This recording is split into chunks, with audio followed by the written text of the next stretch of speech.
Que Dieu puisse te remplir de chaque grâce chaque fois que tu as envie de te plaindre, qu'il te donne son pardon chaque fois qu'une personne t'offense. Choisis d'écouter la voix de Dieu plutôt que la voix de tes pensées.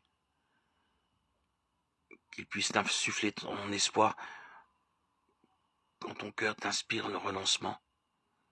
Écoute donc Dieu plutôt que tes sentiments. Je te remercie que tes plans pour ma vie soient toujours pour me faire prospérer et pour la paix. Merci Père pour ton amour sans fin qui m'a sauvé. Si ce n'était ton amour, Seigneur, je ne sais pas où je serais aujourd'hui.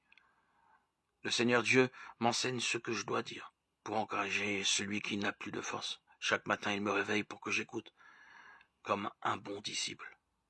Ésaïe 54. Gloire à Dieu au plus haut des cieux et paix sur la terre aux hommes qu'il aime. À toi, Seigneur, tout honneur et toute gloire pour les siècles des siècles. On trouve un exemple en Jean 17,12 où Judas est décrit comme le fils de perdition. Jean 6,71 nous dit que Judas était le fils de Simon. Dès lors, que signifie l'expression fils de la perdition en Jean 17,12? Le mot perdition signifie destruction, ruine, dévastation. Judas n'était pas littéralement le fils de la destruction, de la ruine et de la dévastation, mais ces choses caractérisaient son identité. Il était la manifestation de la perdition, de la même manière que Jésus est le Fils de Dieu. Dieu lui-même, la manifestation de Dieu. Jean 1, 14.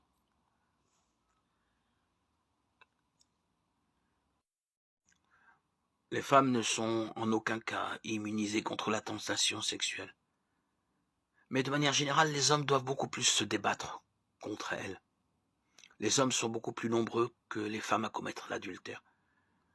Avant le mariage, les hommes prennent beaucoup plus l'initiative en vue des rapports sexuels que les femmes. Et pourquoi est-ce le cas? Pourquoi y a-t-il davantage d'hommes que de femmes qui doivent se débattre contre la tentation sexuelle? La Bible ne répond pas à cette question.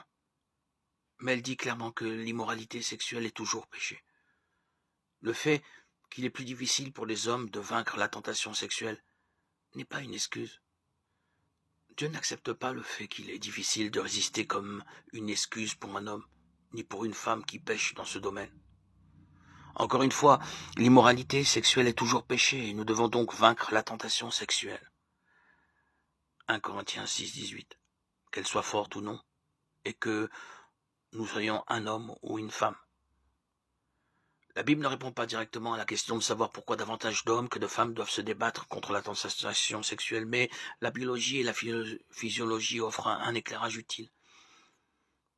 Physiologiquement, l'instinct sexuel masculin est plus fort que le féminin, si bien que les hommes pensent tout naturellement au sexe et ont envie de sexe plus souvent que les femmes.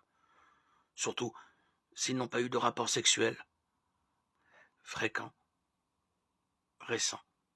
De plus, les hommes sont davantage stimulés visuellement que les femmes, ce qui explique aussi pourquoi plus d'hommes que de femmes regardent de la pornographie. La simple vue d'une femme attirante suffit à stimuler l'instinct sexuel masculin. Une pensée sexuelle qui n'est pas immédiatement surmontée avec l'aide de Dieu peut se transformer en cascade de tentations sexuelles à laquelle il sera très difficile de résister. Encore une fois, l'instinct sexuel masculin est un fait, mais pas une excuse. Un homme qui cède à la tentation sexuelle ne peut s'en prendre qu'à lui-même. 1 Corinthiens 10, 13 dit « Aucune tentation ne vous est survenue qui n'ait été humaine. Dieu est fidèle et il ne permettra pas que vous soyez tentés au-delà de vos forces. Mais avec la tentation, il préparera aussi le moyen d'en sortir afin que vous puissiez la supporter. Nous n'avons aucune excuse si nous n'empruntons pas cette issue de secours divine. La tentation sexuelle peut être très forte et le péché sexuel fait partie des péchés les plus dévastateurs. 1 Corinthiens 6, 18. Mais avec l'aide de Dieu, nous pouvons les surmonter. Que nous soyons un homme ou une femme.